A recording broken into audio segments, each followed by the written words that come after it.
était peut-être 6h30 du matin. Elle m'a envoyé. Bah, ça y est, le rave est arrivé, donc Voilà, on n'en on parlera après. continuera. En tout cas, t'embrasses Lucette pour moi. Merci beaucoup et une bonne santé à toi surtout. Merci beaucoup, Jean-Charles. Au revoir. Voilà, j'arrête le Erev micro. Tov. Eh bien, Erev Tov.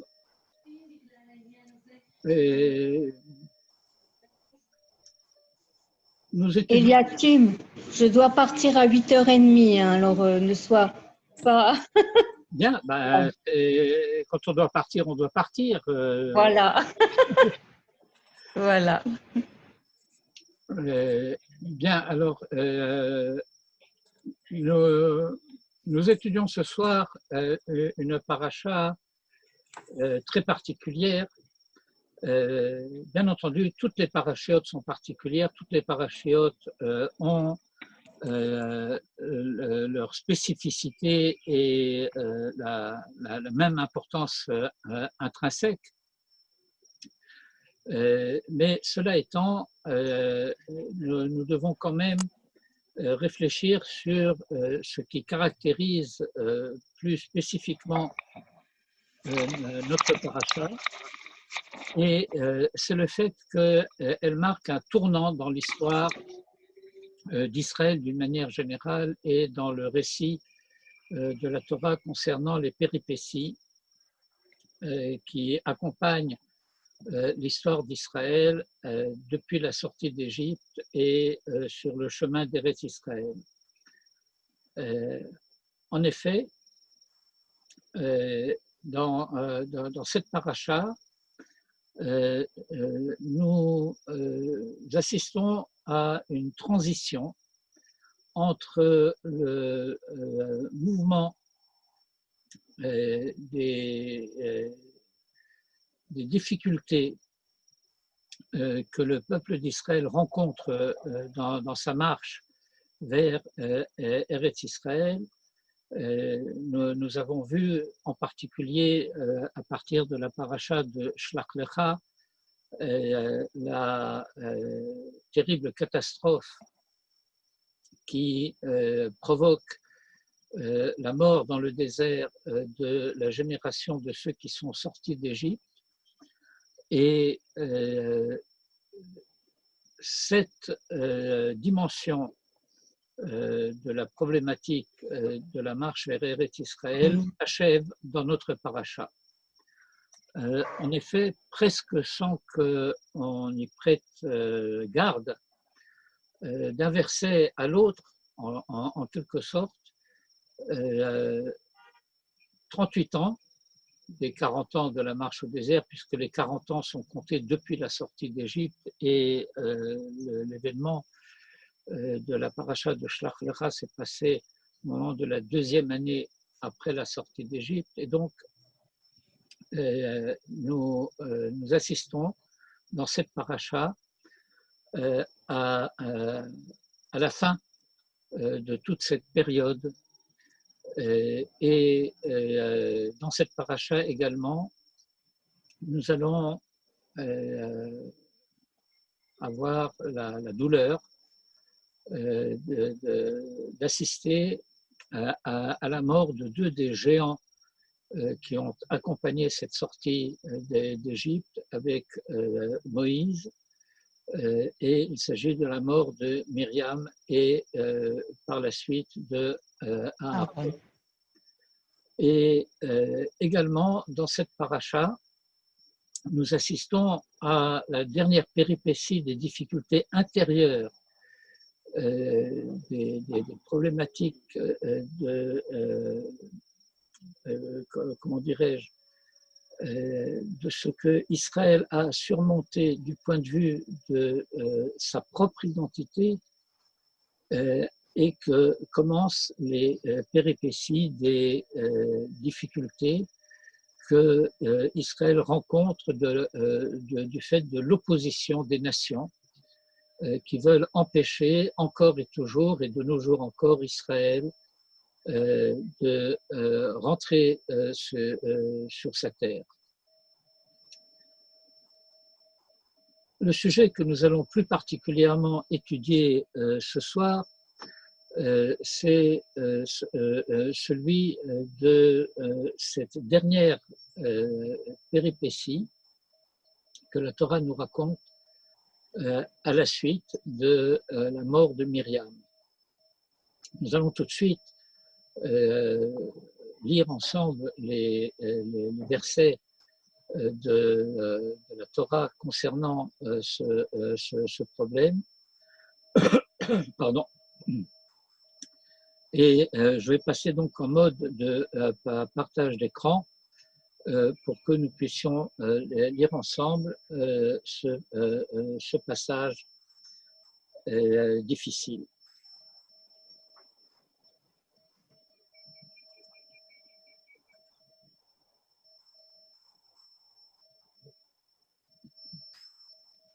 Eh bien, où suis-je?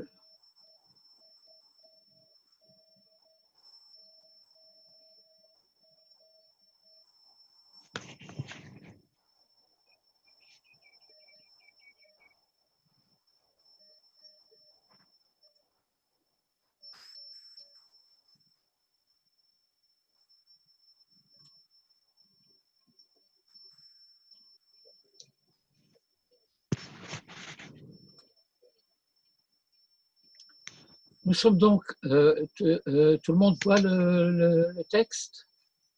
Oui. Attendez, excusez-moi une seconde.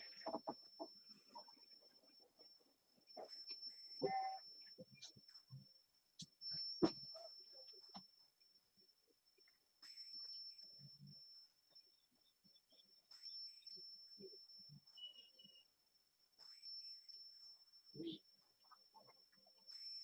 Oui.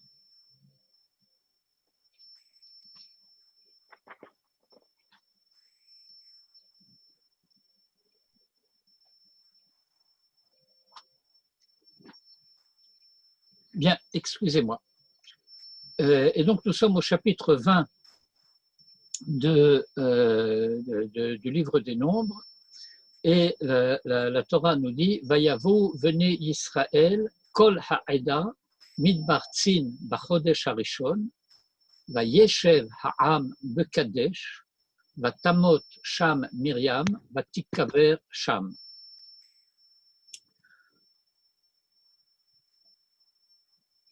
Lorsque la Torah nous dit « Vayavo, venez Israël », elle n'avait pas besoin de nous dire « Kol ha'eda », il suffisait qu'elle dise « Vayavo, venez Israël, midbar tzin, b'chodesh harishon, vayeshev ha'am bekadesh, vatamot sham Miriam, vatikaver sham » Que nous apprend l'expression « Kol ha'eda », eh bien, c'est le fait que ce verset nous dit que la génération de ceux qui sont sortis d'Égypte, ceux sur qui portait le décret qui les condamnait à mourir au désert, s'était accompli et maintenant, Kol Ha'eda, le peuple d'Israël est maintenant, si je puis dire, au complet de ceux qui vont se préparer à entrer en Eretz Israël. Rashi va nous dire Ha'eda Shlema. C'est doublement important. D'abord, cela signifie que maintenant, à partir de ce verset 1 du chapitre 20, nous avons passé le cap, si je puis dire, de la sortie d'Égypte à proprement parler et que nous nous préparons à l'entrée en Eretz Israël. Nous sommes, si je puis dire, sur l'autre versant de cette histoire.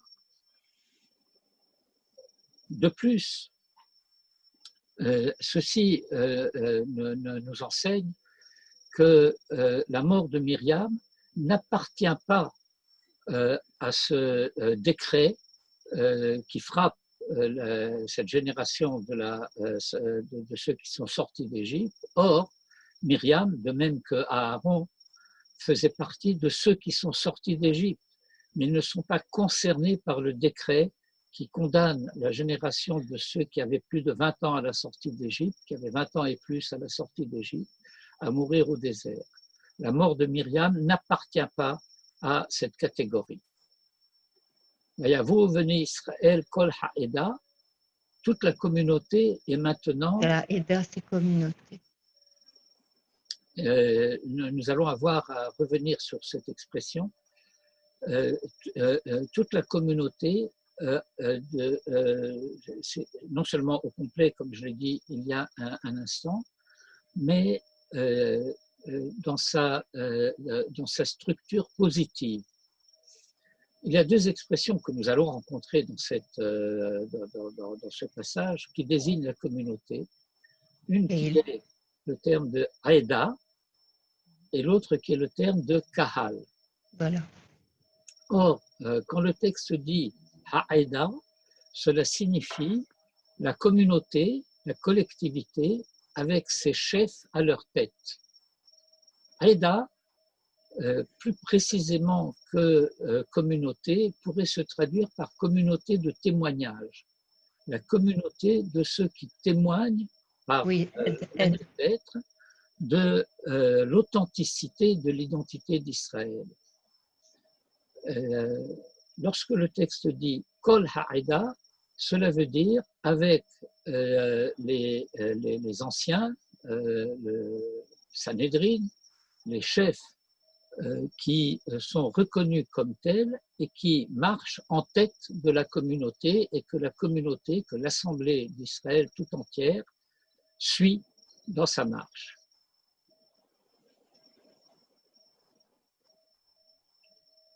Une autre particularité de ce verset, c'est le verbe « Vayeshev ha'am bekadesh ». Pendant la marche au désert, l'expression qui désigne les haltes d'Israël, les campements dans les différentes étapes de la marche au désert, ne sont pas dits yeshiva, mais chanaya. Et ce terme de vayeshev, c'est de cette manière que la plupart des commentaires qui explicitent le vocabulaire propre de la Torah rattachent ce verbe à une notion que nous connaissons bien aujourd'hui en Eretz Israël, qui est la notion de yishuv. Cela veut dire que Kadesh, qui est à la frontière d'Eretz Israël, est un lieu habité. Et les lieux habités, les villes, si vous voulez, ne s'installent pas n'importe où. D'une manière générale, ce qui va déterminer le fait que quelque part on va s'installer, et on va s'installer non pas à la manière des nomades qui montent leur tente et puis les démontent et vont ailleurs. Vayeshev, c'est une installation de type permanent. Eh bien, ce qui caractérise le fait que quelque part on va pouvoir s'installer, bâtir une ville, c'est le fait que là, il y a de l'eau. C'est autour des puits que l'installation se fait. Et voilà que ce verset va nous dire, eh bien, le peuple tout entier au complet, Kol Ha'eda, comme je l'ai expliqué, est arrivé, Vayavo Midbartzin, dans ce désert de Sin, au premier mois, c'est-à-dire au mois de Nissan, et que le peuple s'est installé, en quelque sorte, à Kadesh, et que là-bas, Myriam est morte, et là-bas, elle a été enterrée. Et puis, brutalement, verset 2, Velo hayamaim la'eda, et il n'y avait pas d'eau pour la communauté, pour l'assemblée. Comment est-ce possible? Puisque lorsqu'il y a un yishuv, il doit y avoir de l'eau. Et voilà que la Torah veut nous dévoiler ceci, qu'il y avait peut-être de l'eau. Parce qu'il aurait suffi de dire Velo hayamaim, l'ishtot, par exemple, il n'y avait pas d'eau à boire. Mais il nous dit Velo hayamaim la'eda. L'eau spécifique, l'eau propre à cette communauté d'Israël, à cette assemblée d'Israël telle que je l'ai décrite, et qui arrive à la frontière d'Eretz Israël, eh bien, maintenant que Myriam est morte, n'avait plus son eau. Maïm la'eda. Vous savez que pendant la marche au désert, par le mérite de Moïse, de Aaron et de Myriam, il y avait 3 phénomènes miraculeux qui accompagnaient la marche au désert. Il y avait la manne, par le mérite de Moïse. Il y avait les anané kavod, ce que nous appelons les nuées de gloire, qui recouvraient et protégeaient Israël, aussi bien contre les fléaux naturels, les serpents, les scorpions, et que sais-je encore, de tout ce qui peut attaquer l'homme venant de la nature, et qui protégeait aussi Israël des agressions venant de l'extérieur, les nuées de gloire. Et puis, par le mérite de Myriam, il y avait un puits miraculeux qui accompagnait le camp d'Israël, et à chaque fois que Israël faisait halte, eh bien, de ce puits procédaient en quelque sorte 12 rivières qui venaient abreuver en quelque sorte chacune des tribus d'Israël pour elles-mêmes. Et voilà que Myriam étant morte, le puits qui accompagnait Israël par le mérite de Myriam a disparu. Velo hayamaim la'eda. Il n'y avait pas d'eau pour l'assemblée. Vayikahalu al Moshe ve'al Haron, et ils s'assemblèrent. Pardon? Oui, c'est ça. Ils s'assemblèrent autour de Moïse et de Aaron, mais al Moshe ve'al Aaron, il y a une connotation particulière que ce al Moshe ve'al Aaron, sur Moïse et sur Aaron, signifie aussi contre Moïse et contre Aaron.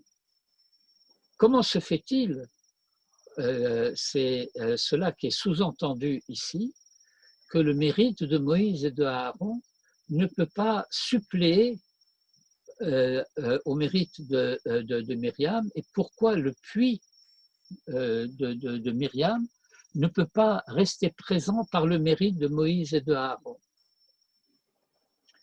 Vayarev ha'am im Moshe, et le peuple récrimine.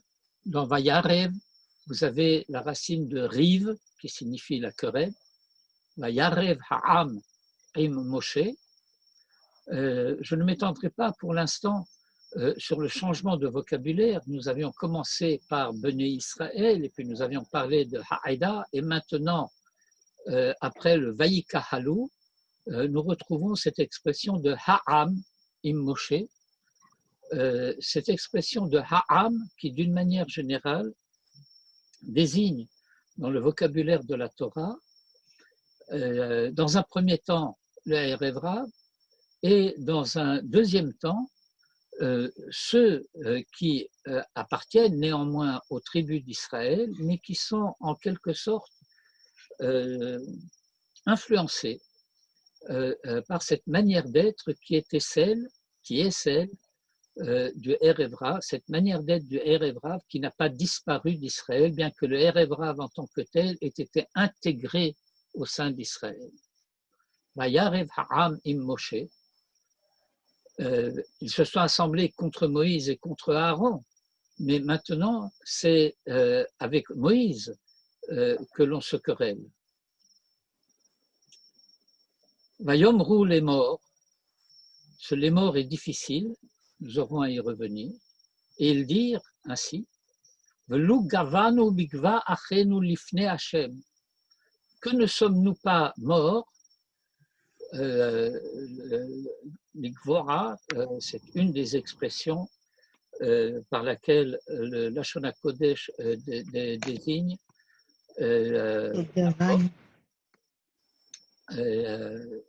et en particulier la mort des justes. Velu gavaranu bigva achenu, que ne sommes-nous pas morts comme sont morts nos frères, l'ifne Hachem, devant Hachem. Devant Hachem, cela signifie que la mort de nos frères, à laquelle il est fait référence ici, c'est la catastrophe qui s'est produite dans la paracha précédente avec l'aventure, si j'ose dire, l'aventure de Korach et de sa bande, et de toutes ces catastrophes qui ont été décrites dans la paracha précédente. Velama, et en vue de quoi avez-vous amené et Kahal Hashem, l'assemblée d'Hachem, El Hamidbar Hazé, en ce désert, Lamut Sham, pour y mourir, Anachnu ve'airenu, nous et nos troupeaux. Et pourquoi? En vue de quoi? Nous avez-vous fait monter d'Égypte, le Havi Otanu, pour nous amener El Hamakom Hara Hazé, en ce mauvais endroit, l'homme comme Zera ou Teena Vegefen Verimon, qui n'est pas un lieu de semences et de figues et de vignes et de grenades, ou Maïmen Lishtot, et il n'y a pas d'eau à boire. Vayavo Moshe ve'Aaron mipne hakahal el petach oel moed, et Moïse et Aaron sont venus, on pourrait presque dire, se sont réfugiés, fuyant en quelque sorte, Mipnei HaKahal, El Petach Ohel Moed, à la porte de la tente d'assignation, Va Yiplur Al Penehem, et ils sont tombés sur leur face, Va Yerach Vod Hashem Alehem, et la gloire d'Hachem s'est manifestée sur eux.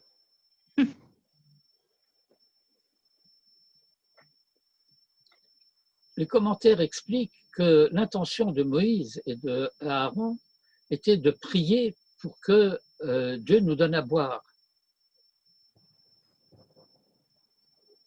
Et Moïse et Aaron se réfugient donc à l'entrée du Ohel Moed, et la gloire de Hachem, la Yera Kevod Hachem, Alehem, se manifeste sur eux. Vaïdaber Hachem el Moshe les morts. Et Hachem a parlé à Moïse, et de nouveau, ce les morts nous fait problème, nous y reviendrons. Et il lui dit, Kach et hamaté, prends le bâton, V'hakhel et ha'aida, et rassemble la collectivité, la communauté. Mais faites bien attention, il s'est produit quelque chose dans le passage que nous venons de lire. La Haïda, en quelque sorte, avait été submergée par le Kahal. Au lieu que le peuple permette à ses chefs d'être à leur tête, ils ont en quelque sorte dépassé ceux qui sont supposés être à leur tête. Et maintenant, voici que la parole de Dieu adressée à Moïse lui dit, eh bien, il faut que tu fasses cet effort de rétablir l'assemblée dans cette dimension de Haïda. Et donc, fais cela, Akhel et Haïda, Atav Aharon Achicha, toi et Aaron, ton frère, V'dibartem el Hassela, suivez bien maintenant le détail du verset. V'dibartem el Hassela, le Enehem, et vous parlerez au rocher à leurs yeux, Venatan Memav, et il donnera ses eaux, V'hotzeta lahem ma'im min hasela, et tu feras sortir pour eux de l'eau du rocher. Nous devons comprendre qu'il y a deux étapes dans ce verset. Une dans laquelle à la suite de la parole adressée au rocher, aux yeux d'Israël, le rocher donnera son eau. Littéralement ses eaux, parce que Maïm est toujours au pluriel en hébreu. Mais ensuite, une fois que l'eau que le rocher pouvait de lui-même en quelque sorte donner à la suite de cette parole, ce sera tari. Alors maintenant, toi Moïse, tu leur feras sortir de l'eau du rocher, d'un rocher qui n'est plus supposé contenir de l'eau. Et tu abreuveras l'assemblée et leur troupeau. Oui, c'est le fameux. Et Moïse prit le bâton de devant Hachem. Le bâton de devant Hachem, c'était le bâton de Aaron, qui dans la paracha précédente, si vous vous en souvenez, bois sec, bois mort en quelque sorte, avait soudain fleuri, bourgeonné, et qui avait été déposé en témoignage devant l'arche de l'Alliance. Milifnei Hachem. Et Moïse prit le bâton de devant Hachem, Kacher Tzivahu, comme il lui avait ordonné.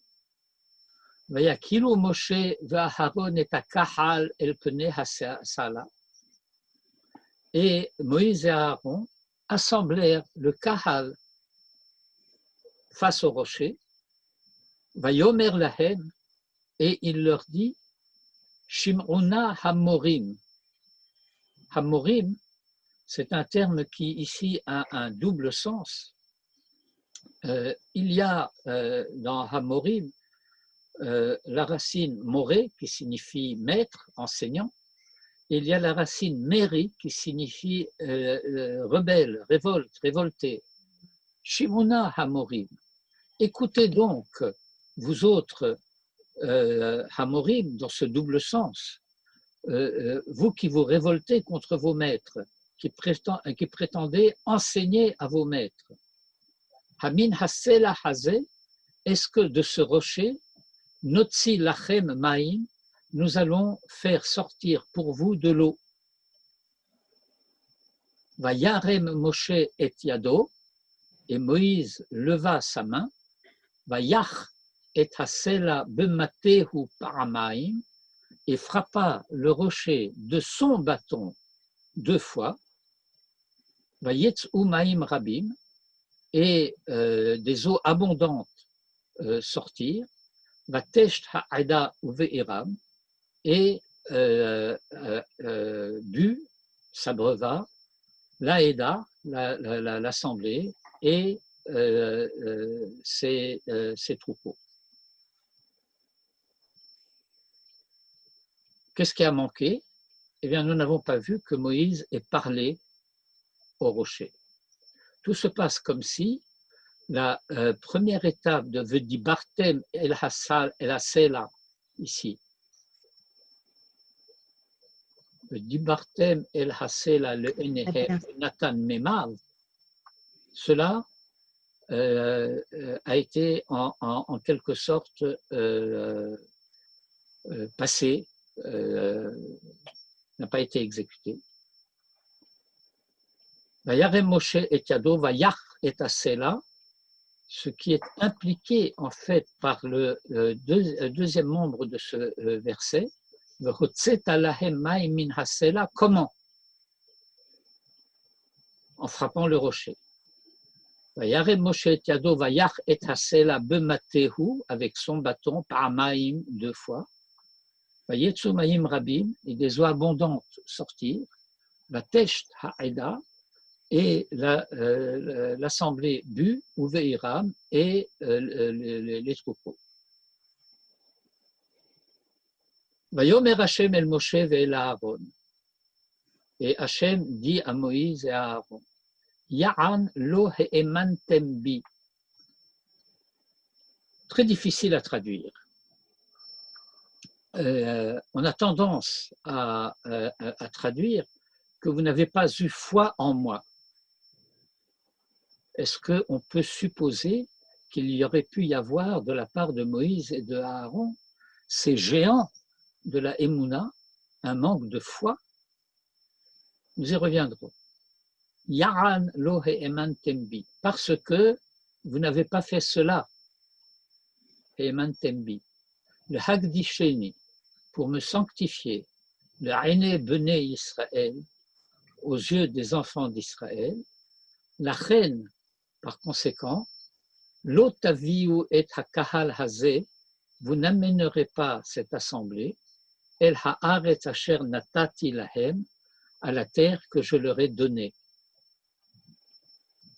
Et le passage conclut, Hemma me meriva, ce sont là les eaux de la querelle, asher ravu venez Israël et Hachem, où les enfants d'Israël ont querellé Dieu.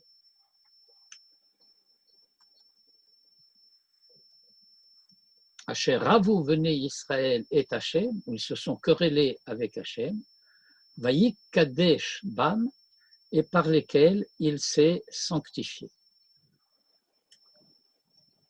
Et presque sans transition, vous voyez, ici nous avons déjà eu ce signe,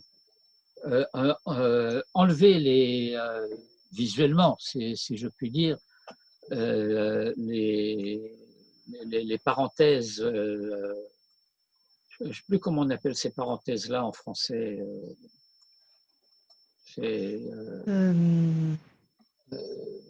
Bon, enfin bref, peu importe. Quelqu'un a une idée de comment ça s'appelle? J'ai oublié le terme technique. Non. Le Samer, en tout cas, indique qu'il s'agit de ce qu'on appelle une paracha stuma. Paracha, c'est un paragraphe.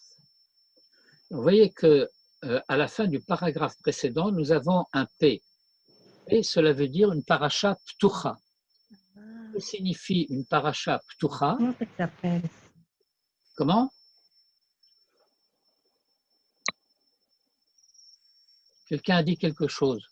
Non, je peux faire attention. Ptucha, ça veut dire que la Masorah nous indique qu'il y a ici, dans l'écriture de la Torah, dans le Sefer Torah, un passage à la ligne, comme nous le voyons ici. La fin de la ligne reste vide et on commence une nouvelle ligne. Hashem el Moshe les morts, etc. Mais quand c'est une paracha stuma, cela signifie que le paragraphe suivant, en quelque sorte, va se poursuivre sur la même ligne. Dans le texte de la Torah, on va laisser un espace vide correspondant à 7 ou 9 caractères et on continue sur la même ligne. Et donc, immédiatement après ce deuxième Samer, ici, après le décret qui vient d'être énoncé, en quelque sorte, concernant Moïse et Aaron, immédiatement, Vayishlach Moshe Malachim Mikadesh el Melech Edom. Et Moïse envoya des messagers, une délégation, Mikadesh, depuis Kadesh, là où on était arrivé. Vayavo veni Israël kolaïda midbartzin bachodesh arishon vayeshev ha'am de Kadesh. Et Moïse envoie donc une délégation au roi de Édom et ils vont lui tenir un certain discours disant bien ainsi parle ton frère Israël, puisque Édom ce sont les descendants de Ésaü. Et voici quel est le message qu'on lui fait tenir. Ko amar achicha Israël, ainsi parle ton frère Israël. Ata yadata et kol hatla'a asher metzatanu. Tu sais quelles ont été toutes les pérégrinations que nous avons rencontrées. Vayerdu, et cela part de loin, Vayerdu avotenu Mitzraïma, nos pères sont descendus en Égypte, Vaneshev b'Mitzraïm yamim rabim, et nous avons séjourné en Égypte de nombreuses années. Yamim, c'est pas seulement des jours, ce sont des années. Vayareu lanu Mitzraïm vela avotenu, et les Égyptiens nous ont fait du mal à nous et à nos pères. Vanitzrak el Hashem, et nous avons crié vers Hashem. Vayishma kolenu, et il a entendu notre voix. Vayishlach malach, et il a envoyé un ange, c'est Moïse. Vayotzienu mi Mitzraïm, et il nous a fait sortir, pas l'ange, Dieu, Mimitzraïm, d'Égypte, Vehine Anachnu Vekadesh, raccourci saisissant.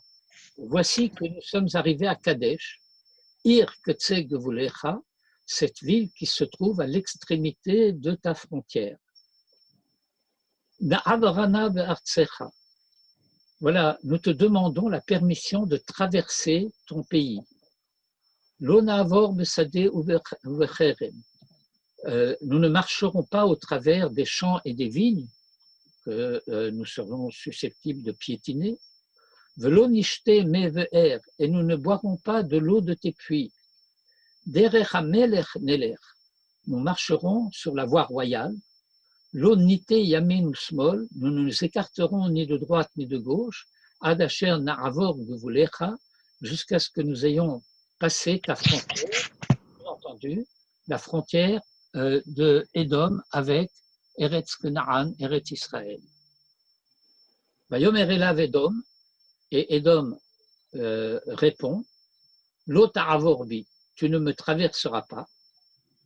Et si tu voulais le tenter, ben bacherev etze likratecha, alors avec le glaive, je sortirai à ta rencontre. Et on insiste. Yomru elav, venez Israël, et les enfants d'Israël lui dirent, Mesila na'ale,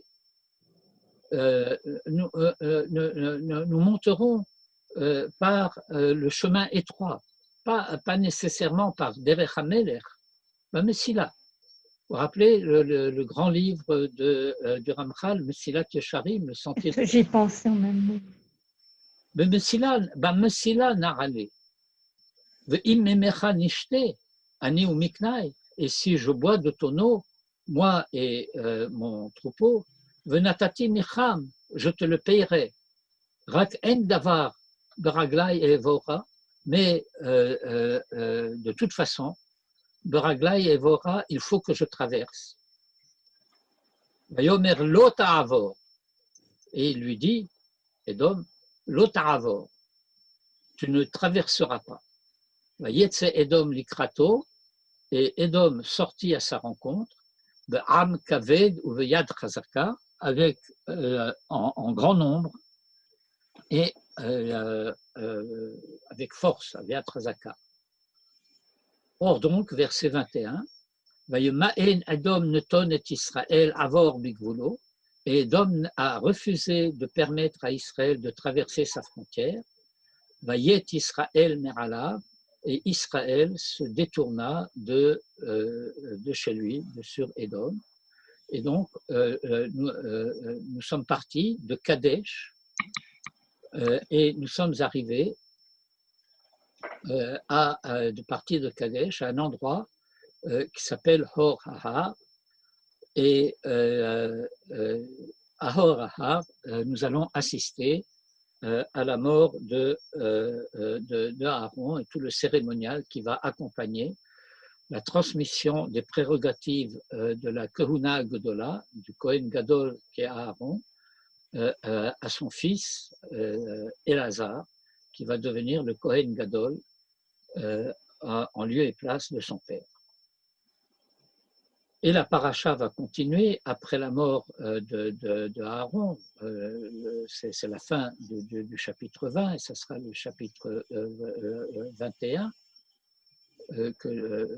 Et le Cananéen, roi de Harad, qui réside dans le Negev, entendit qu'Israël venait d'Erech HaAtarim, par le chemin d'un endroit qui s'appelle Atarim, Vayillachem be'Yisraël, Vayish mimenu shevi, et il combattit Israël et il fit des prisonniers. Que s'est-il passé? À la mort de Aaron, les nuées de gloire ont disparu avec Aaron et maintenant Israël est de nouveau vulnérable, en quelque sorte. Nouvelle péripétie, on va combattre le Cananéen, roi de Harad, qui était venu combattre Israël. Il va être battu à plate couture. Et nouveau paragraphe, Vaïsou mehor ha'ar derech yamsouf, l'Isvov et Eretz Edom, et on va contourner par la mer Morte. Et donc, nous allons traverser en quelque sorte la Harava pour revenir vers Eretz Israël, mais cette fois, non plus en venant du sud, à partir de Kadesh, ni de Harad, qui se trouve à la suite de la frontière. Vous avez un peu une vue de la carte d'Israël. Et on va contourner donc tout le territoire de Édom et de Harad pour venir par l'est. Et une nouvelle péripétie, une nouvelle difficulté. Nous avons ici l'épisode du serpent d'airain. Et nous allons assister à la fin de la paracha avec les combats que vont opposer Sihon et Moab contre Israël. Donc nous sommes déjà entrés dans les premiers combats que nous imposent les nations qui veulent s'opposer à notre entrée en Eretz Israël. Et donc les premiers combats concernant la conquête d'Eretz Israël.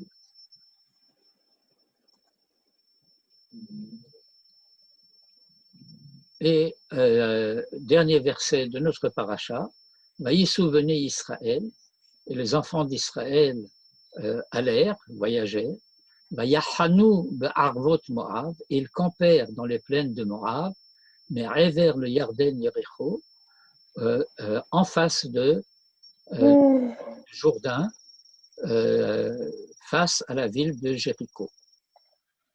Immédiatement après, de nouveau, ça meurt, sans transition en quelque sorte. Vayar Balak ben Tzipor, c'est déjà la paracha de la semaine prochaine, la paracha de Balak. Eh bien, nous allons revenir à l'épisode de tout à l'heure, qui est l'épisode de rocher. Moïse a frappé. Et nous allons lire ensemble quelques lignes du commentaire du Malbim sur notre paracha. Je vous enverrai tout à l'heure le texte que nous allons étudier. Nous n'allons pas étudier tout le texte, mais vous aurez le loisir de le lire. J'espère que vous ferez l'effort. Je suis toujours optimiste à cet égard. Et nous allons donc essayer de comprendre ce que la Torah veut nous enseigner ici concernant cette problématique de l'eau, du puits et du rocher.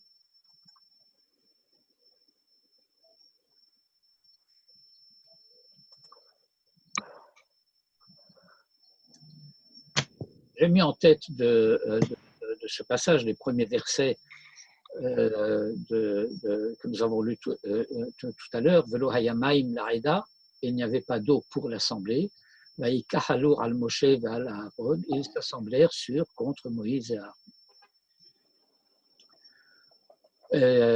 Dans un premier paragraphe, que nous n'allons pas lire dans le détail, le Malbim explique le fait que lorsque Israël arrive, Kol Ha'eda, et que Racha a expliqué, Eda Shlema, Shekvar Kalum, Mete Midbar, que les morts du désert ont fini de mourir, et expression que Rachi va reprendre un peu plus loin au verset 22, lorsqu'ils sont arrivés à Hor Ahar, là où cette fois non plus Myriam, mais Aaron va mourir, pour nous expliquer que le peuple n'était peut-être pas encore tout à fait conscient à ce moment-là que nous avons traversé cette étape, que nous sommes maintenant en présence de Dor Ba'e Haaretz, de la génération de ceux qui sont destinés à entrer en Eretz Israël, et que par conséquent, lorsqu'ils arrivent à Kadesh,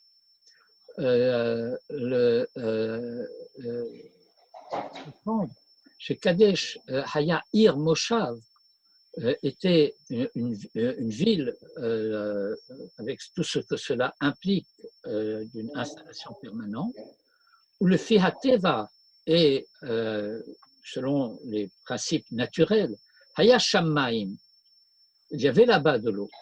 Kol Makom Moshav Pusamukh Lamaim, puisque à chaque fois qu'on installe une ville, eh bien c'est que là-bas il y a de l'eau.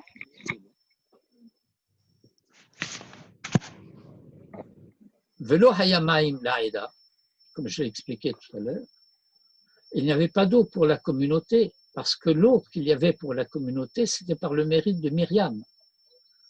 C'était une eau miraculeuse, Hajchiyim, qui était par la providence divine, Habaim Rakyede Aliode Zur Sharon, et qui n'était pas une eau, le Fihateva, par nature, mais par le mérite et l'aptitude. Velachen Nikhalu al Moshe al Aaron, et c'est pourquoi ils se sont assemblés auprès de Moïse et de Aaron avec cette connotation d'opposition contre Moïse et contre Aaron, le Hitraem Alehem, pour contester à leur sujet, Madoa lo yizlu me hashgacha biskutam. Pourquoi ces eaux providentielles ne continuent pas à couler par leur mérite à eux, Moïse et Aaron? Vayarev, et donc première querelle, Vachareze hitril meriva im Moshe shehi madriga yoter, c'est un approfondissement de la querelle, et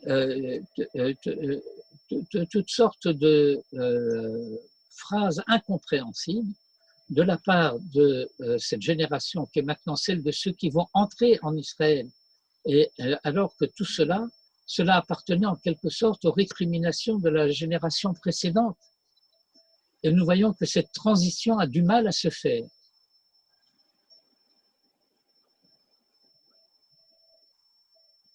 Et verset 4, ils reprennent « Et pourquoi ?»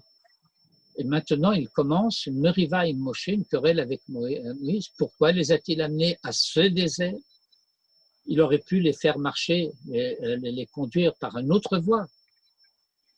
Et là, il ne récrimine pas encore contre la sortie d'Égypte elle-même, simplement pourquoi par ce chemin-là. Mais cela reprend de nouveau, Velama, et pourquoi? À quelle fin? Maintenant, on en revient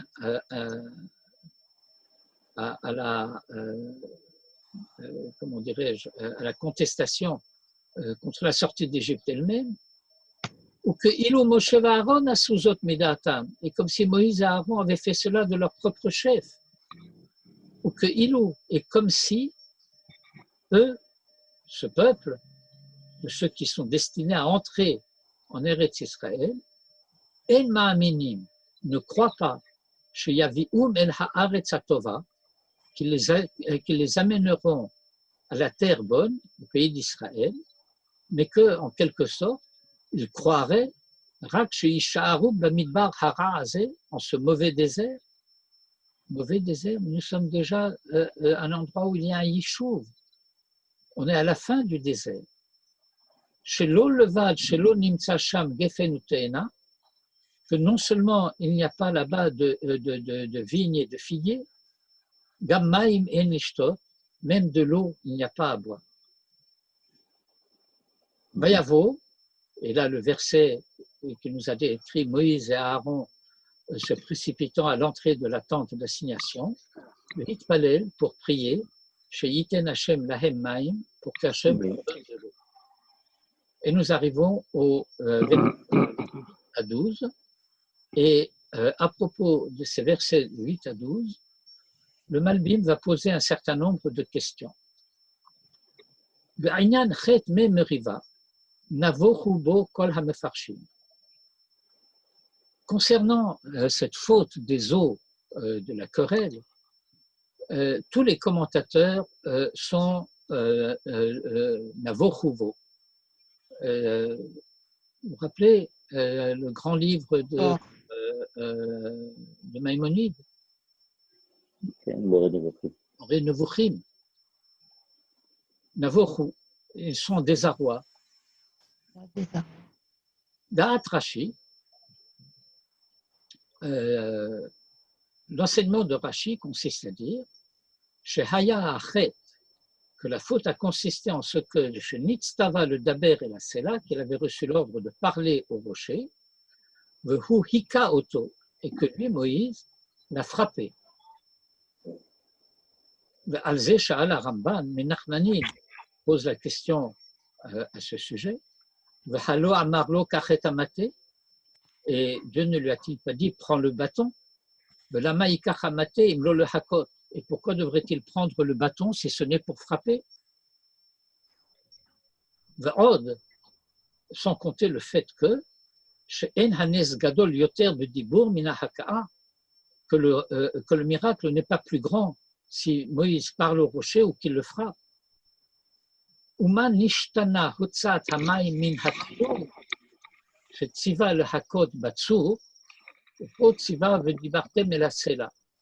Et quelle différence y a-t-il entre le fait de faire sortir de l'eau du Tsour, vous vous rappelez, immédiatement après la traversée de la mer Rouge, où déjà nous avons eu un épisode où le peuple a récriminé parce qu'il n'avait pas d'eau, Dieu lui dit, frappe le rocher. Alors là-bas, le rocher s'appelle Tsour, ici le rocher s'appelle Sela. Et le Malbim va nous expliquer qu'il y a une différence minéralogique entre le Tsour, qui est une roche dure, et le Sela, qui est une roche spongieuse. Chez Tziva, le Hakot, la Tsour, alors que ici, Tziva, le Dibartem et la Sela, vous parlerez au rocher. Velama Sham Keraam Beshem Tsour, ou po Kerao Beshem Sela. Et pourquoi là-bas l'appelle-t-il Tsour et ici il l'appelle Sela? Velama Kafal, et pourquoi cette répétition? Venatan Memav d'abord, il donnera ses eaux, d'une part, et immédiatement après, Vorotset alahem maim, et tu leur feras sortir de l'eau. Velachon Venatan Memav, l'expression il donnera ses eaux, mashma implique chez Yiten Me'atzmo, que le rocher, le Sela, donnera ses eaux de lui-même. Velachon Vehotseta, alors que l'expression tu feras sortir, mashma implique chez Yihye Aliode Moshe, que ce sera l'œuvre de Moïse. Velama Ama, et pourquoi dit-il, Hishketa et Haeda, et tu abreuveras l'assemblée, Velo Vatesh Haeda, et non l'assemblée boira.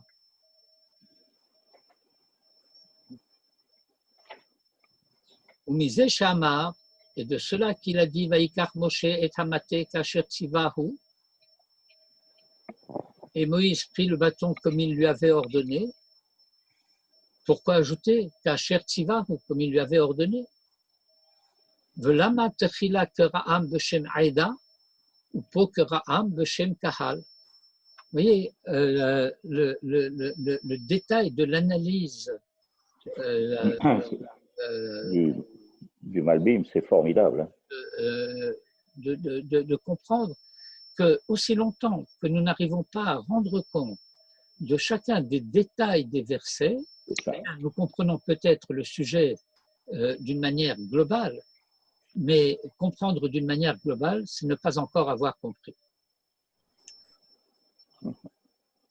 Velama Keraam Beshem Morim. Et pourquoi les a-t-il qualifiés ici, les a-t-il traités de Morim?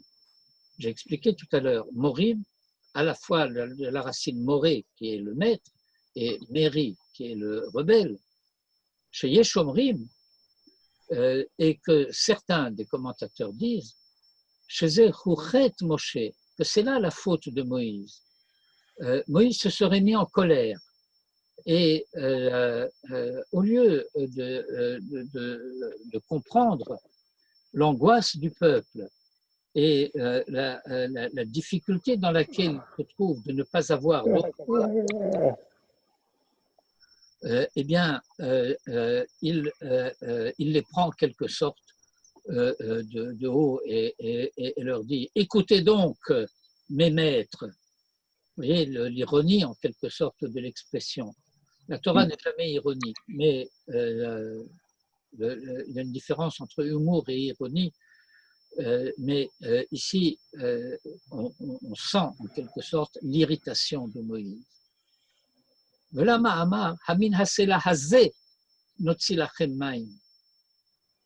Et pourquoi dit-il, est-ce que de ce rocher, nous ferons sortir pour vous de l'eau?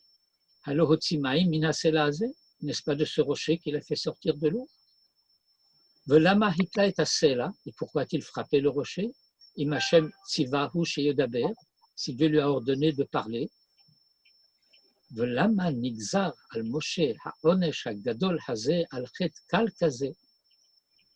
Et pourquoi une punition d'une telle sévérité a-t-elle été édictée contre Moïse pour une faute, somme toute vénielle, pour une faute aussi légère?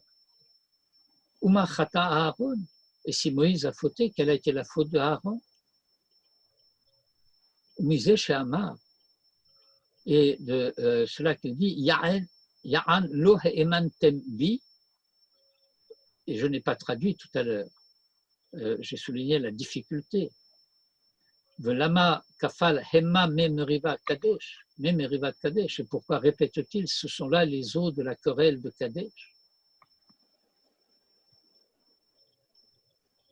Va yoter caché. Et le plus difficile de tout cela, chez Niré, le Kama Mefarshim, qu'on voit chez certains commentateurs, chez Nigzar al-Moshe, chez Loïkanes la Haaretz, mais être Chet HaMeraglim, alors que nous savons que depuis la faute des explorateurs, Moïse avait déjà été informé du fait qu'il n'entrerait pas dans le pays. En réalité, la difficulté est encore plus grande, parce que à la fin de la paracha de Shemot,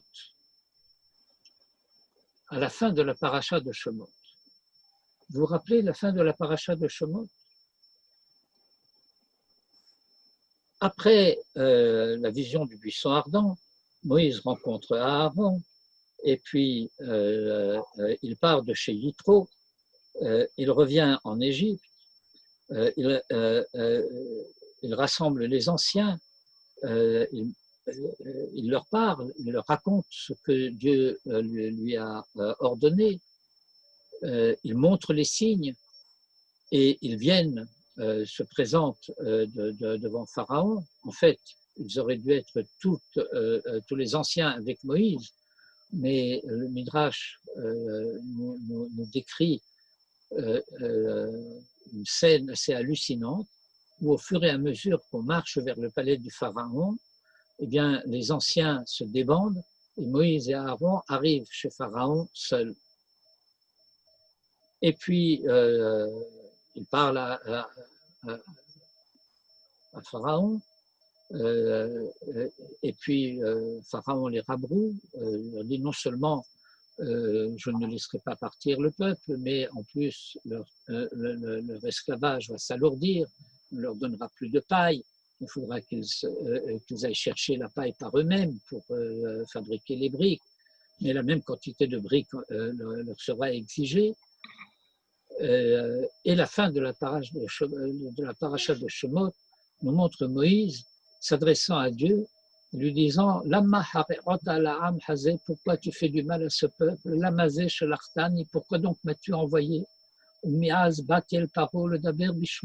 depuis que je suis venu chez Pharaon pour parler en ton nom, Ura la'am hazeh, la situation de ce peuple s'est aggravée, est devenue pire, a empiré. Et tu n'as pas sauvé ton peuple comme tu avais promis de le faire, sous-entendu. Et Dieu s'adresse à Moïse en lui disant maintenant tu verras ce que je ferai à Pharaon. Fin de la paracha de Shomot. Et tranquillement, Rashi nous dit maintenant tu verras. Bien sûr qu'il va voir, puisque va se passer toutes les 10 plaies et tout ce qui vient avec. Donc, est-ce qu'il était nécessaire de dire maintenant tu vas voir? Et Rashi tranquillement nous dit maintenant tu verras ce que je ferai à Pharaon. Mais ce que je ferai aux 31 rois de Canaan, tu ne le verras pas parce que tu n'entreras pas dans le pays.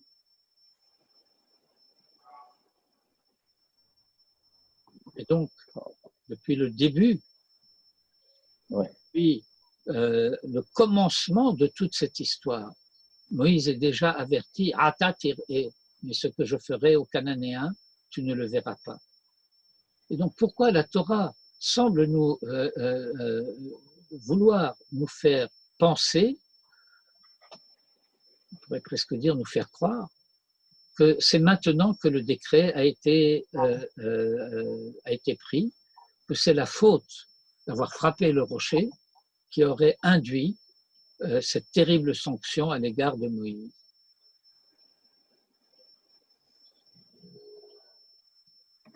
Eh bien, nous allons reprendre le texte depuis Kach et Hamaté.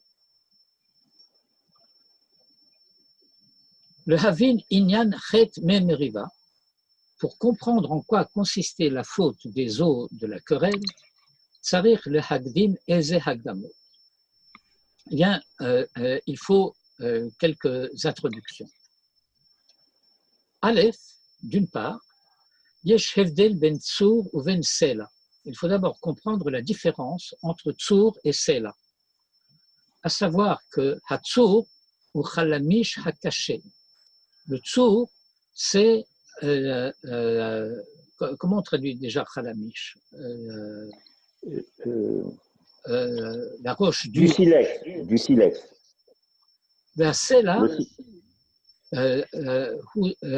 Even Rach Sidii Afrouri.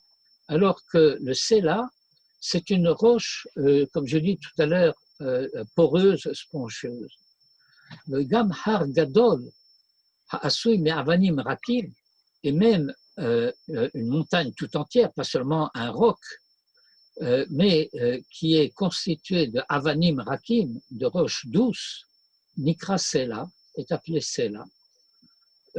Como V'tafas et Sela ben Milchama, référence à un verset qui se trouve au chapitre 14 du deuxième livre des rois.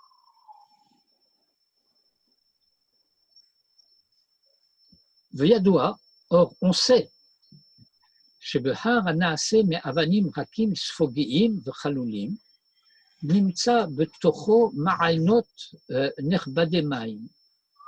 Voilà que on sait, nous avons là un cours de minéralogie, je ne sais pas comment dire cela. Il y a des données naturelles.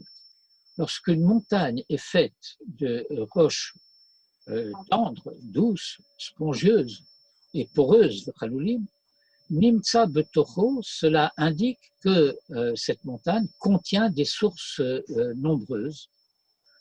Kime Hagshamim Nikavim Bechalalo, parce que les eaux de pluie s'y rassemblent. Le Novim Mitocho Lachutz, Galot Ilit ve Galot Tartit, et que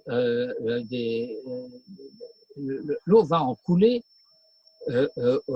aussi bien de nappes supérieures et de nappes inférieures. Velifamim, et parfois, Pi Hamayan, l'orifice de la source, Omed Karov et la Chutz, est proche de l'extérieur, mais elle est simplement recouverte d'une pierre, à sauter moto, qui le recouvre, ou que chez Messirim et Haeven Amechase à la Mayen Khatoum, et lorsqu'on enlève la pierre qui bouche cette source scellée, Hamaim Nov'im Lachutz, alors les eaux coulent vers l'extérieur. D'ailleurs, Futsu Mayanotav Kutsa Palgemaim, et des flots nombreux, des flots abondants coulent du rocher. Ma chez Enkar Hatsur, ce qui n'est pas le cas de la roche dure du silex, chez Huhahar Naasa Me'alne Khalamish, qui est une roche dure, donc, et au sein desquelles, à l'intérieur desquelles, il n'y a pas de source d'eau. Le fisé, et par conséquent, il y avait une différence entre les eaux que Moïse a fait sortir au Chorev, c'est-à-dire au Mont Sinaï, chez Sham Hotsi Minatsur, parce que là-bas, il a fait sortir les eaux de la roche dure,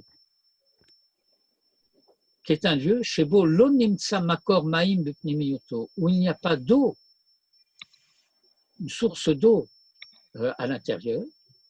Velo Haya Efshar le Hotsi Mimenu Maim Rak al Yedenes Gadol, et où il n'était pas possible de faire sortir de l'eau si ce n'est par un grand miracle. Chez Yosod Ha'afar, parce que l'élément terre, chez Hu Chomer Hatsur, Yithaper la Maim, à savoir qu'il y ait une transformation, une transsubstantiation en quelque sorte, de l'élément terre, Ha'afar, chez Hu Chomer Hatsur, qui est la matière du rocher, Yithaper la Maim, et qu'il devienne lui-même de l'eau.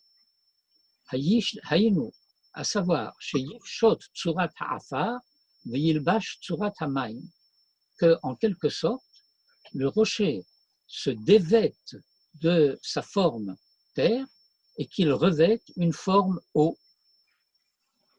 V'yosod Ha'afar Akodem, et que l'élément terre précédent, Yidbatel le Gamré, disparaisse complètement.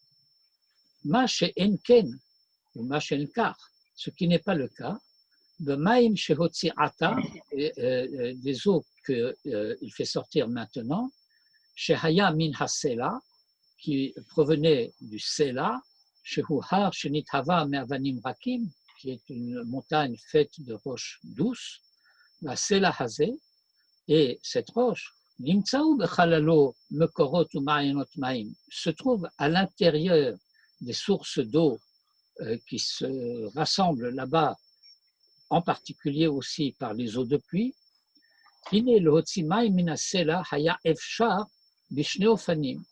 et que par conséquent, il était possible de faire sortir de l'eau du rocher de deux manières.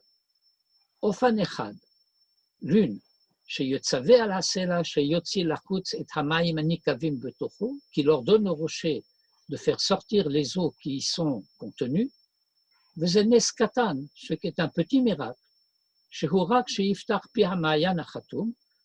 consiste simplement ce que la bouche de la source scellée s'ouvre, et dès lors, Memila d'elle-même, Yetsu Hamaim, les eaux en sortiront. Quelles eaux? Les eaux Shebachala la Sela, la route, les eaux qui sont à l'intérieur de la roche. Et là, la roche reste roche et les eaux sortent. Ofanacheni, la deuxième manière, chez Gouf Yesod Ha'afar chez la Sela Yidbatel Metsiuto, de la même manière que ce que nous avons expliqué tout à l'heure, la matière même de l'élément roc, l'élément terre de la roche disparaissent, cesse d'exister, Yidbatel Metsiuto, Shu Chomer Ha'afar, qui est la matière terre, Likabel Tsura Acheret, et qu'ils reçoivent une autre forme, Sheu Tsurat Hamaim, qui est la forme de l'eau. Le terme forme ici doit être entendu dans la signification scolastique de sa nature. Vezenes Gadol. Et là, il s'agit d'un grand miracle. Shehu Chafirat Yosod Ha'afar li Yosod Ha'mayim, qui est la transsubstantiation de l'élément terre en élément eau. Vehine, or, le Hotzi Ha'mayim minasela beofan harishon, pour sortir l'eau du rocher de la première manière, à savoir chez Yotzi Ha'mayim anikvim b'pnimiyuto, pour faire sortir les eaux qui sont rassemblées depuis longtemps.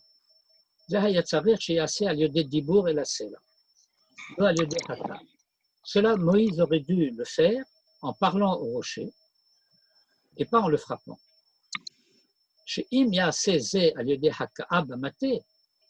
Parce que s'il fait cela en le frappant avec le bâton, alors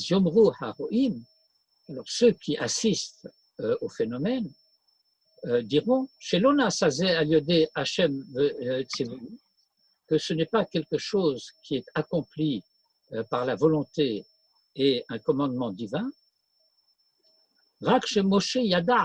mais simplement Moïse, qui était un grand géologue, savait que là se trouve cachée une source d'eau et que l'orifice de cette source est simplement recouvert de roc, et il a frappé le roc de son bâton, il a fait disparaître ce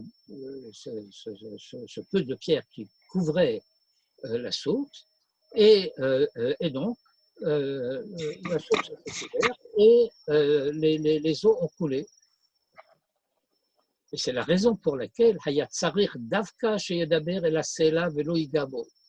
Et c'est pourquoi, à ce stade-là, il fallait spécifiquement qu'il parle au rocher et qu'il ne le touche pas, le manir ou kulam, afin que tous voient, chez Asela, que le rocher, Shama l'Idivrei Hashem, a obéi à la parole divine, Vehu Atzmo, et lui-même, le rocher, chez Loaliode Koach Adam, pas par une force humaine, Vehaka'ato, et par le fait qu'il avait été frappé, le rocher lui-même, Hessir et Amirse, Amirchase et Pihamayan, a retiré le couvercle qui bouche l'entrée de la source, de sa source, Veyigor Memav Lachutz, et qu'il fasse sortir ses eaux à l'extérieur.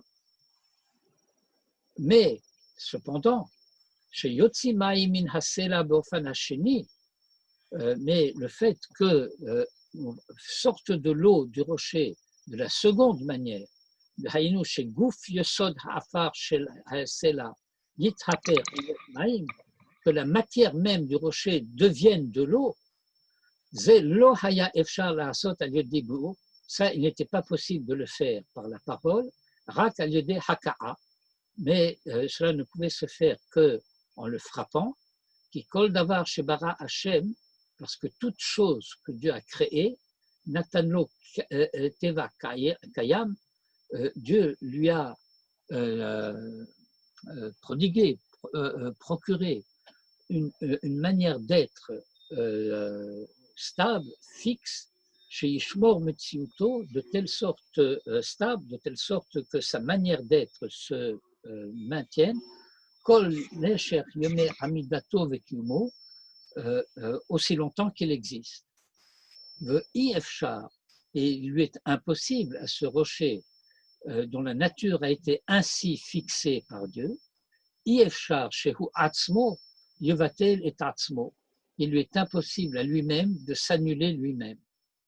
Le Er Yetzave Lisod Hafar Shel Ha'even B'Shem Hashem, Shehu Atzmo Bertsono, Yevatel Metsiuto Shehu Yosod Ha'afar, comment pourrait-il ordonner à l'élément terre de la pierre, au nom de Dieu, que lui-même, de son propre chef, annule sa nature, qui est l'élément terre, la force est Atzmo Liyot Yosod Hamaim, et qu'il se transforme de telle sorte à devenir élément eau, chez Ifshar, ce qui est impossible, chez Adavar Nimtsa, Yevatel et Atzmo Be'atzmo, que la chose existante s'annule elle-même, d'elle-même, Mibli koach machriach mibachut, sans une force déterminante extérieure, vegam im yotsuyar ze, et même si l'on pouvait se représenter cela,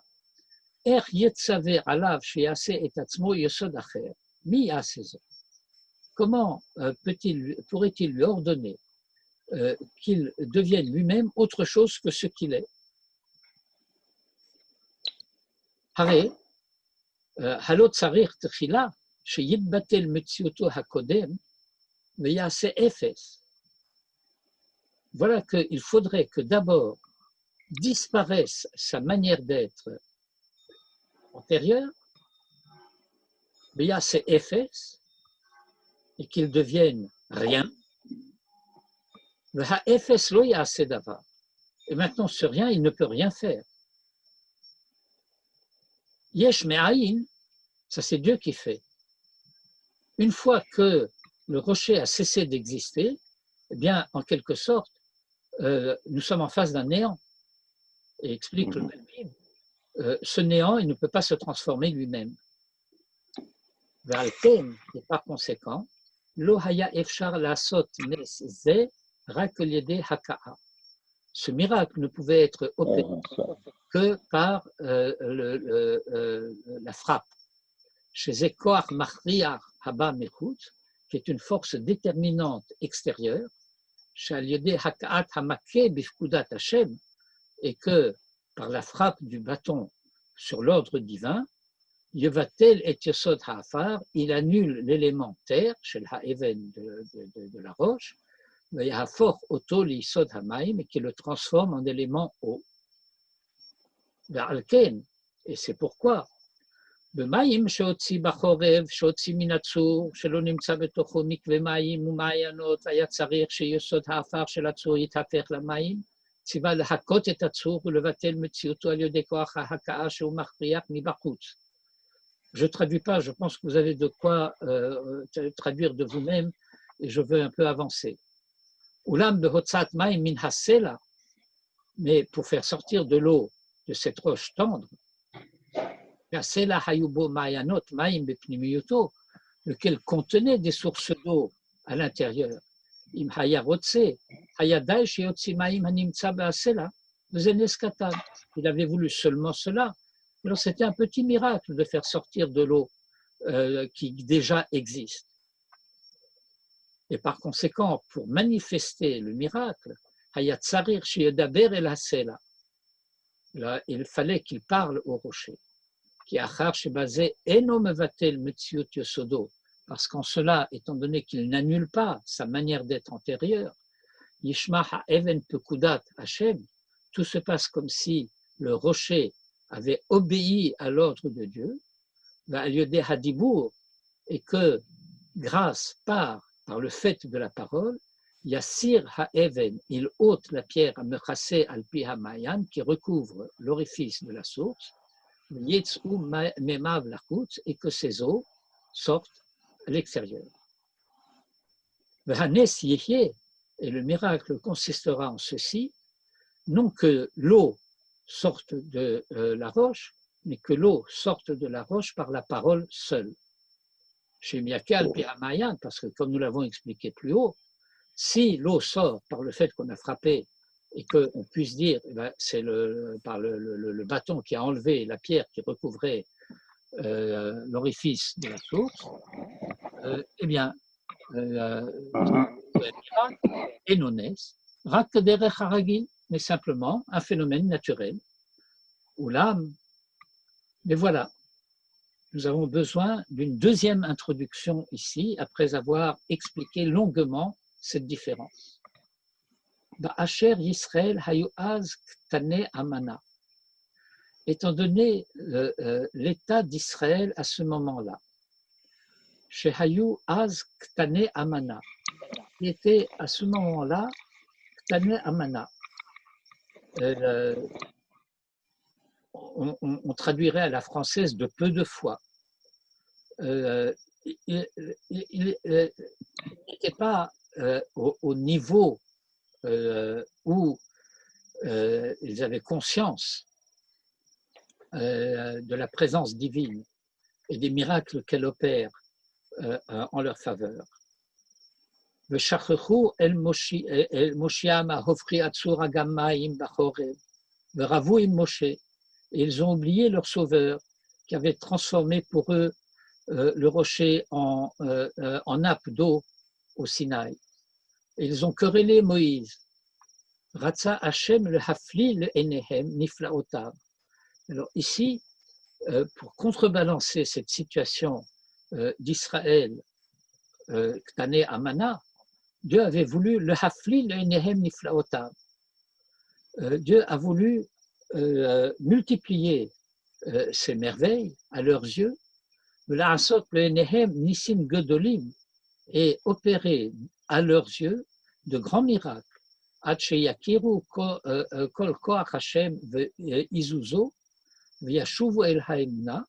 de telle sorte qu'ils reconnaissent la puissance divine et qu'ils retrouvent leur foi. La reine il ne voulait pas leur donner de l'eau d'une manière proche de la nature, chez Yipatar ou chez Yiftach et Piha Marian, en ouvrant la bouche, l'orifice de la source, en faisant sortir les eaux rassemblées dans la roche, le vade seulement. Hagam Yaspik la tête et Shelatam. Bien que cela suffisait à comment dire, leur donner ce qu'ils voulaient. Vous voulez de l'eau? Voilà de l'eau. Il y avait du monde, ça.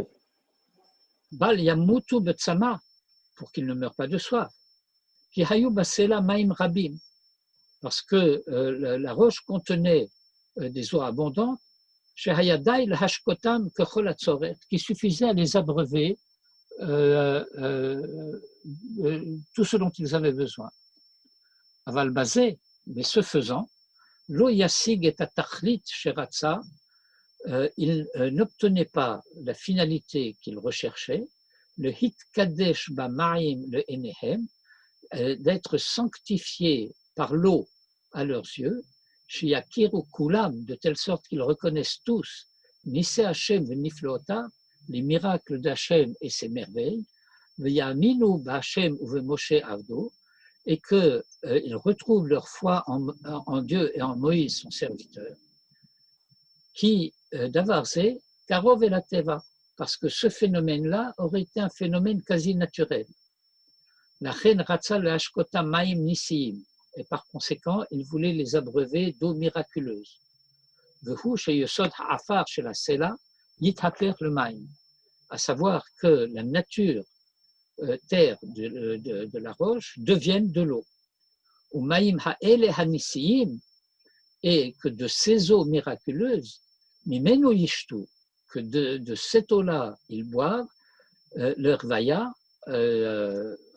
jusqu'à plus soif, vederer pele, de manière merveilleuse, veyakiru kulam yad Hashem osefele, et qu'ils reconnaissent tous la main de Hashem opérant des merveilles.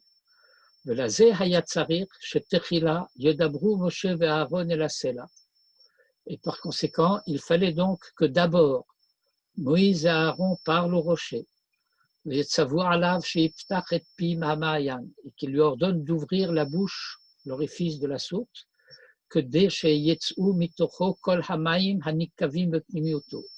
afin qu'en sortent toutes les eaux qui étaient rassemblées à l'intérieur. Et que l'assemblée ne boive pas ces eaux-là, qui sont des eaux sur lesquelles aucun miracle n'a été opéré. Et après que ces eaux-là seront sorties, et que maintenant cette roche serait asséchée, vide de toute eau, alors il le frappera le rocher avec le bâton, force déterminante externe, et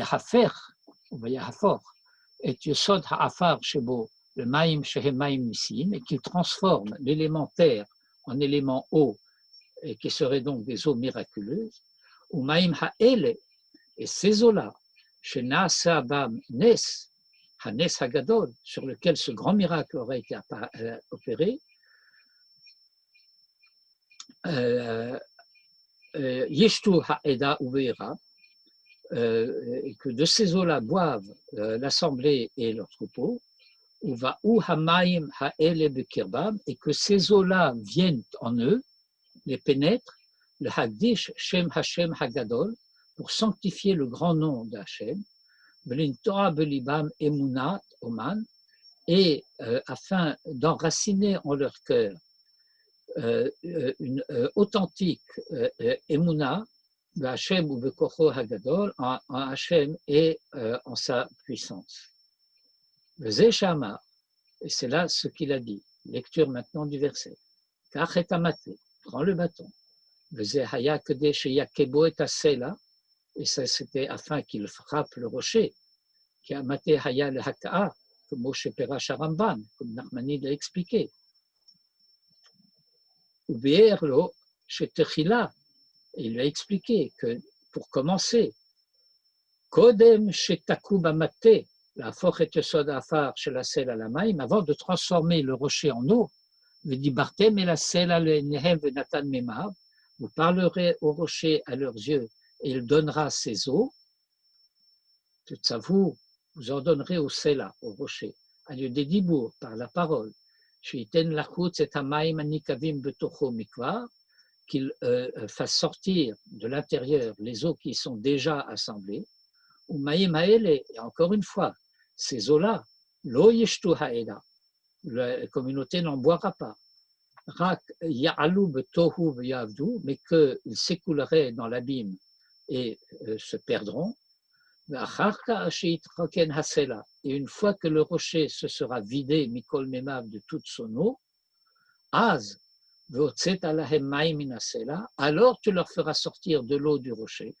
Az take et hasela, alors tu frapperas le rocher du bâton. Car à ce moment-là, tu transformeras le rocher lui-même,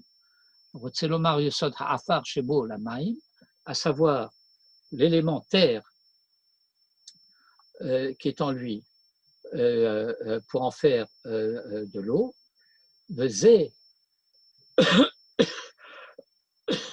Et cette opération-là, elle est attribuée à Moïse, Meyaches le Moshe, que Moshe Amar, ainsi qu'il est dit, Vehotseta, tu feras sortir, parce que cela, ce n'est pas le rocher qui le donne de lui-même, parce qu'une force extérieure déterminante est nécessaire, et cela, Meyuchas le Moshe, cela est attribué à Moïse, Shehu Hamotzi Maim Mitzur Achalamish, que maintenant il fait sortir de l'eau de ce roc devenu dur, sec, sans eau, Shealze Amar Maim Min Hasela, Haïnu, de l'eau provenant de l'élément terre, Shebo, qui est en lui, ou Maim Ha'ele Hashnim, et ces deuxièmes eaux, Hanissim, miraculeuses, Vishkita et Haïda, de ces eaux-là tu feras boire, tu abreuveras la Haïda, la communauté de Ed Be'iram, et leur troupeau, Lo Hamaim Sheiten Hasela Me'atzmo, et non l'eau que le rocher avait donnée de lui-même, Alken Yiches HaHotza'a VaHashka'a Hazot le Moshe, Shehu Ya'aseze Bekocho Al Yodei Haka'at Hamate.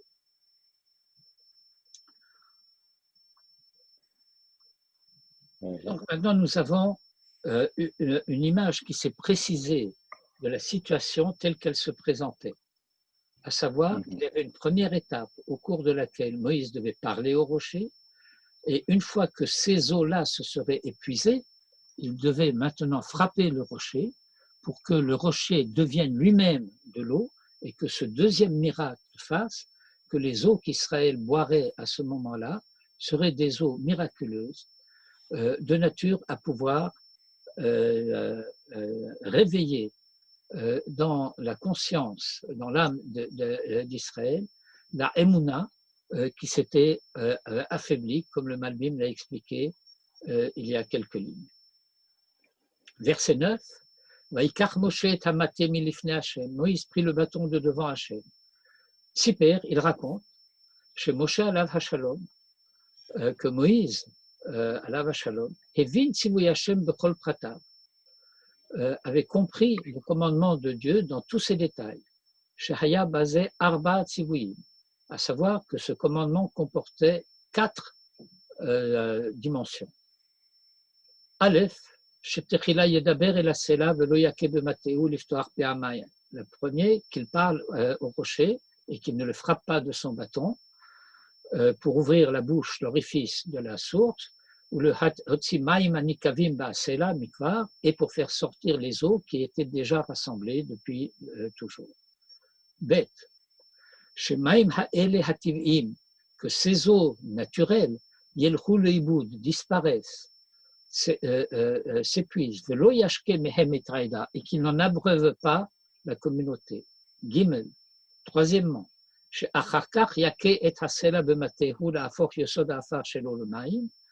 qu'il frappe le rocher de son bâton pour transformer l'élément terre en élément eau.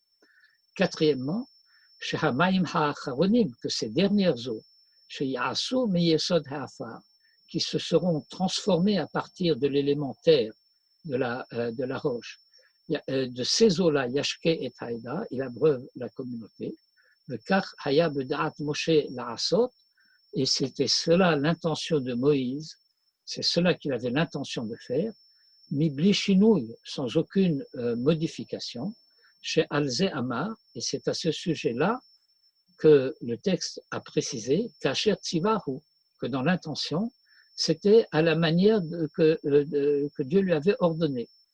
Rotzelomar, à savoir, chez Lakach et Amaté, la Sodbo, que fut Tzivouy Hashem, qu'il a pris le bâton pour faire ce que Dieu avait ordonné, chez Loyakebo et Asela, Aditroknumemav, chez Nikavimbo, qu'il ne frappe pas le rocher jusqu'à ce que ces eaux ne se soient épuisées, les eaux qui étaient déjà rassemblées, qu'il leur a fait sortir à Yodé Dibour en parlant au rocher. Et alors, il frapperait le rocher pour transformer le rocher en eau. Et verset 10, et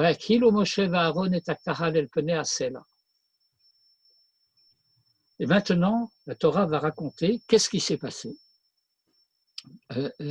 où s'est située la modification, qu'est-ce qui s'est transformé, man nitradesh le Moshe, qui détermine le fait que, en conséquence de ce qui s'est produit, Nata midivre Hashem, il s'est écarté de la parole divine, vehika et asela tekel vepa marishot, et qu'il a frappé le rocher tout de suite une première fois, qu'Hashem amar le Moshe, la kel et ta'eda ata va'aron achicha, rassemble la communauté, toi et Moïse ton frère, vehimikilu et akahal, ou kvar it ba'er etzli behatorah ve'amitzvah, et j'ai déjà expliqué dans un autre commentaire, qui est son commentaire sur le Lévitique, paragraphe 241, Sheyesh Hevdel ben Eda ou ben Kahal, à savoir qu'il y a une différence entre Eda et Kahal. Shebeshem Eda Nikra'u, à savoir que l'Assemblée d'Israël est appelée Eda, Be'ed Sheba'u Beseder Nachon, lorsqu'ils se présentent en bon ordre, Ziknehem Berashehem, avec leurs anciens à leur tête. She'az Nikra'u Beshem Aida Mitzad Sanhedrin Shehem Eikar, que le nom de Aida, qui fondamentalement s'applique au Sanhedrin lui-même et qui s'étend à la collectivité tout entière lorsque la collectivité place le Sanhedrin à sa tête, ou Beshem Kahal Nikra'u, ils sont appelés collectivité, communauté, assemblée, lorsque la foule se rassemble en désordre, et que les anciens ne sont pas à leur tête. Et lorsqu'il leur avait fait sortir de l'eau du rocher au Sinaï, qui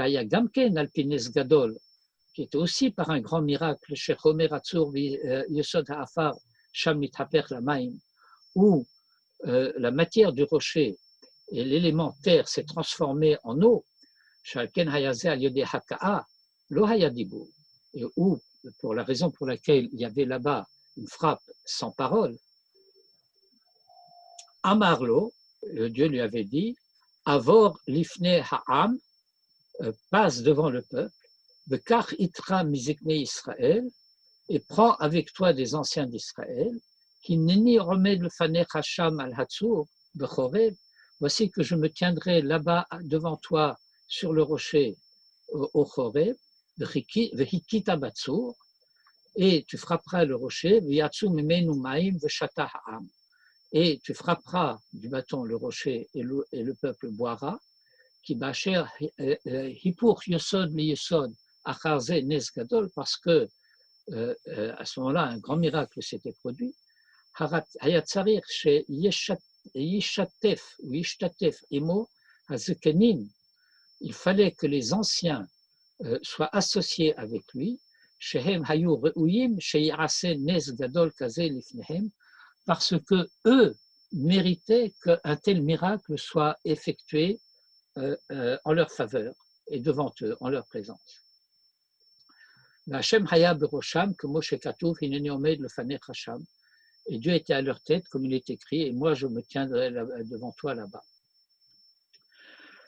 Chez Nes Gadol Kazé, parce qu'un tel miracle, Yefchar Sheyaserak Lefne Hareuyim Va Muchanim Lazé, parce qu'un grand miracle de cette sorte ne peut s'opérer que devant ceux qui s'en sont dignes et qui sont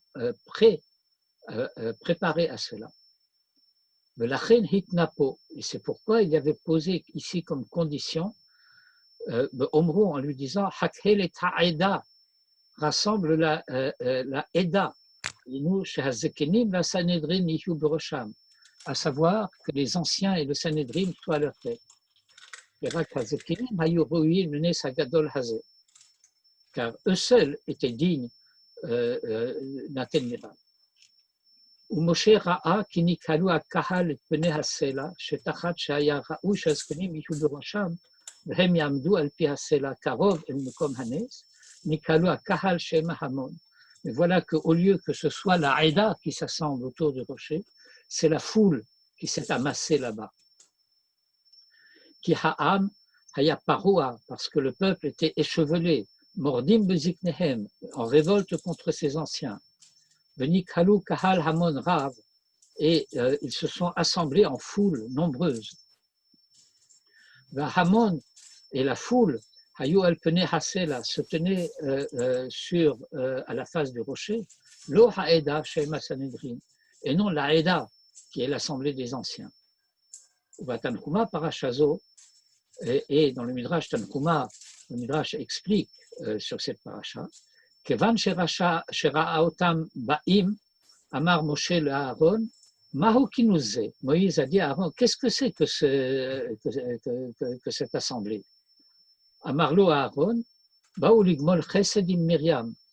Et alors Aaron, parce que Aaron c'est Midata Chesed, alors il a dit, cette foule qui est venue comme ça en masse, ils sont venus pour témoigner leur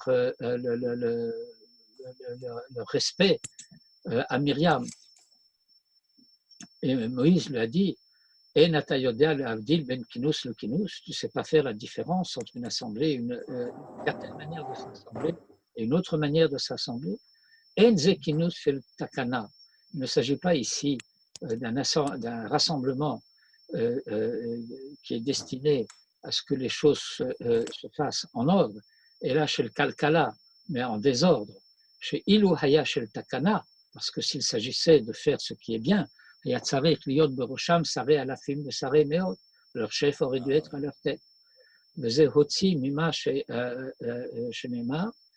Et nous apprenons cela du fait qu'il est dit Vayavo kol ha'eda midbartsin, velo hayamaim la'eda, vayikalu al Moshe, vayavo Moshe va'aron mipnei ha'kahal, shetehila karaam eda, shayu zikneim berosham, v'achar kar karaam kahal, mipnei shaya kinus shel kalkala.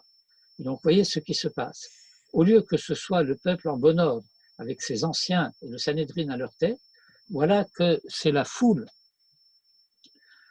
qui se massent en révolte contre Moïse et Aaron.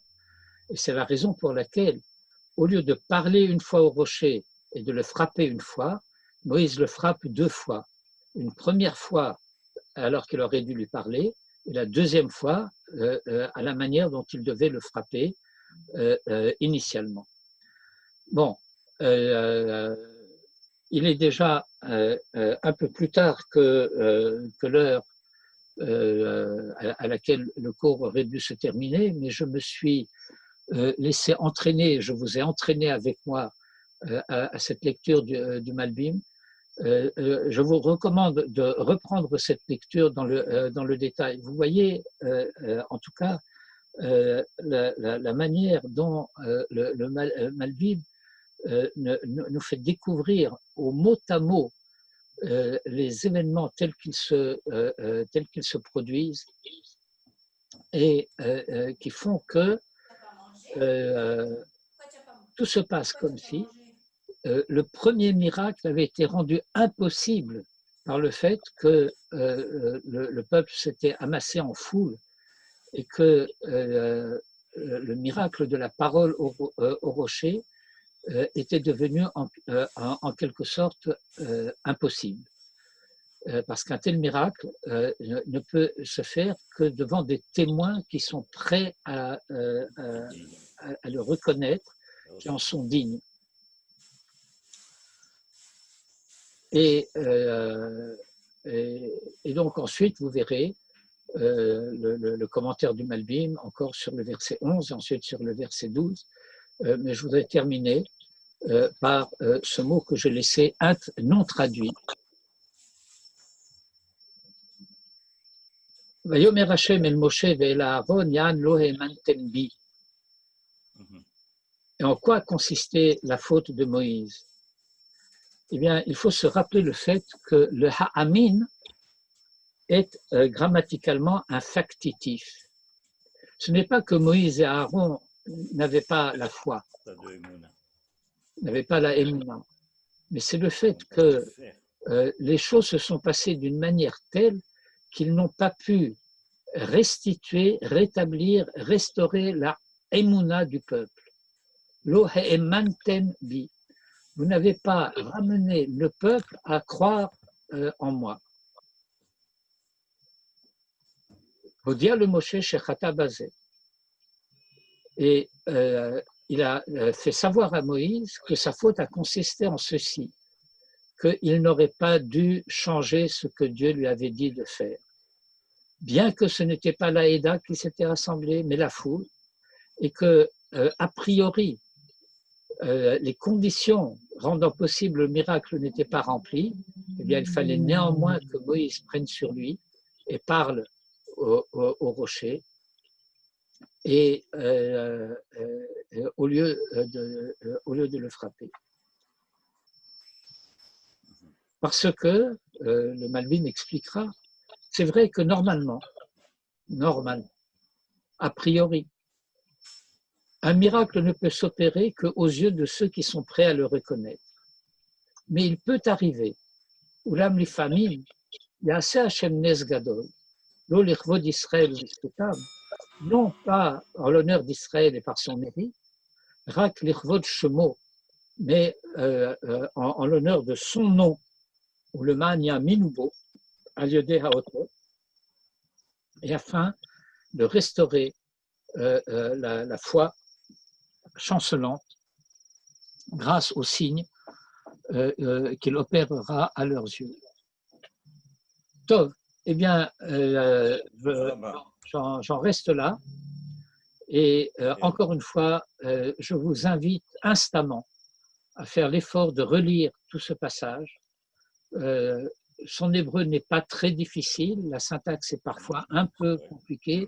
Il faut rétablir les méandres du texte où il y a un peu des insistances et il faut que nous essayions de réaliser les résistances contre lesquelles le Malbim lutte en répétant et en revenant à la charge sur des choses qu'il avait déjà dites, parce que il vient dans tout ce passage, en quelque sorte, contredire des habitudes de pensée auxquelles nous nous sommes accoutumés.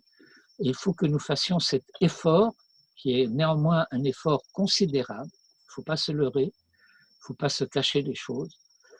Lorsqu'il s'agit d'arracher des semblants de compréhension pour les remplacer par une compréhension plus authentique, eh bien, ça ne se fait pas sans mal. Sur quoi je vous souhaite le bonsoir. Et je vous rappelle, malgré tout, ce que j'aurais dû rappeler tout au début du cours, que nous venions juste d'assister, juste avant que le cours ne commence, à l'inauguration de la rue Manitou, qui a eu lieu avec un peu de retard, mais donc à Jérusalem, en présence du maire de la ville et d'un certain nombre de personnalités qui avaient pu se rassembler là-bas. Et j'imagine, puisque j'avais demandé à ce que toute la cérémonie soit filmée avec Zoom, eh bien, j'imagine que nous pourrons la retrouver sur YouTube et probablement aussi sur Facebook. Erev Tov. Est-ce que vous pouvez nous envoyer le texte du grand... Ah. Eh bien, bien entendu que je vais vous envoyer le texte du Malbim. Du Malbim, merci beaucoup. C'est tout à fait... Pour la cérémonie de Manitou, je suis resté presque une demi-heure devant pour me brancher sur le Zoom et ça n'a pas marché. Non, parce que le premier, comment dirais-je, le premier link n'était pas bon. Ils l'ont remplacé par la suite par un deuxième link, par un deuxième lien qui, lui, était correct. Bon, l'image n'était pas très bonne, c'était un petit peu confus, mais je pense, comme je vous l'ai dit, qu'étant donné que ça a été zoomé, que ce sera disponible sur YouTube. Et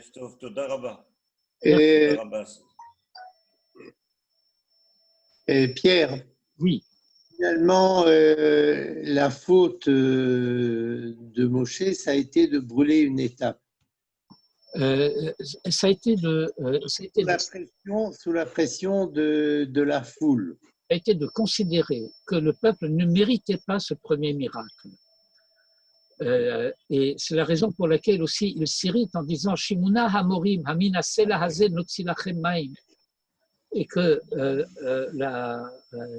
le Malbim explique par la suite, j'étais un peu bref à ce sujet, que Moïse avait raison, a priori, de penser que le premier miracle qui consistait à parler au rocher ne devait pas être possible puisqu'il n'était pas en présence de ceux qui méritaient de pouvoir reconnaître ce miracle, mais Dieu lui fait savoir que néanmoins, il n'aurait pas dû prendre sur lui de changer